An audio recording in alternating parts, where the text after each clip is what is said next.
में जो बच्चे रीट की एग्जाम देना चाहते हैं, 31,000 की भर्ती की जो हमारी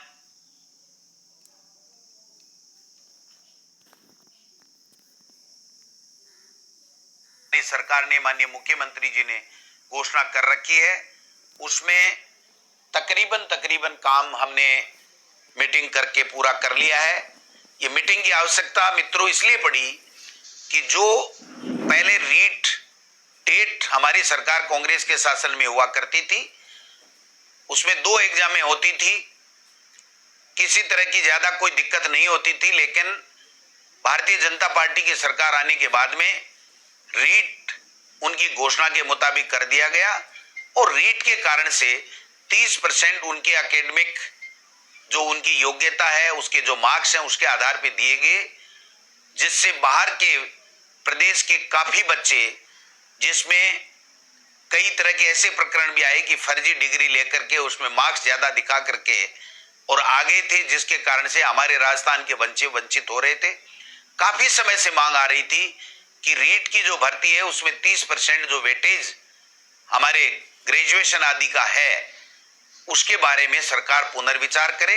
हमने हमारी भावना माननीय मुख्यमंत्री जी के समक्ष रखी। हमारे अधिकारी लेवल पर हमारी बैठकें हुई हैं और बैठकें होकर के उसमें कई बिंदु, कुछ वर्गों को रीट में पात्रता में स्थिलन देने का बिंदु था, कॉमर्स के विद्यार्थियों को सम्मिलित करने की बात थी, वेटेज को कम करना, खत्म करना या वैसे का वैसे रखना, ये जो बिंदु थे, इन सब बिंदुओं के ऊपर विस्तार से चर्चा हुई है। कुछ हमारे जो एनसीटी की गाइडलाइन है उसके मुताबिक कुछ चेंजेज हमें कॉमर्स के विद्यार्थियों को अगर हम शामिल करेंगे तो उसमें कुछ चेंजेज करने पड़ेंगे। अगर हम वेटेज को वाले मुद्दे को दूसरे तरीके से अगर हम करना चाहेंगे तो भी हमें पंचायती राज एक्ट में रूल्स में जो संशोधन करना पड़ेगा। उसके लिए ऊपरी स्तर पे, उच्च स्तर के ऊपर काफी विचार विमर्श हुआ है। अंतिम जो उसमें प्रक्रिया में चल रही है ये मामला, और जल्दी से जल्दी इसमें फैसला करने के उपरांत जो रीट का फाइनल सिलेक्शन 3rd ग्रेड के टीचर का है, उसकी प्रक्रिया क्या होगी, उसका जल्दी ही निस्तारण किया जाएगा। आप निश्चिंत रहें। सरकार ये चाहती है कि हमारे बेरोजगारों को नौकरी मिले, लेकिन गहलोत साहब की ये इच्छा है कि नौकरियां, भर्तियां कोर्टों में नहीं अटके। उससे पहले आप जितनी तैयारी करनी है कर लीजिए, लेकिन जब कोई बच्चा तैयारी करके एग्जाम देता है और उसको अगर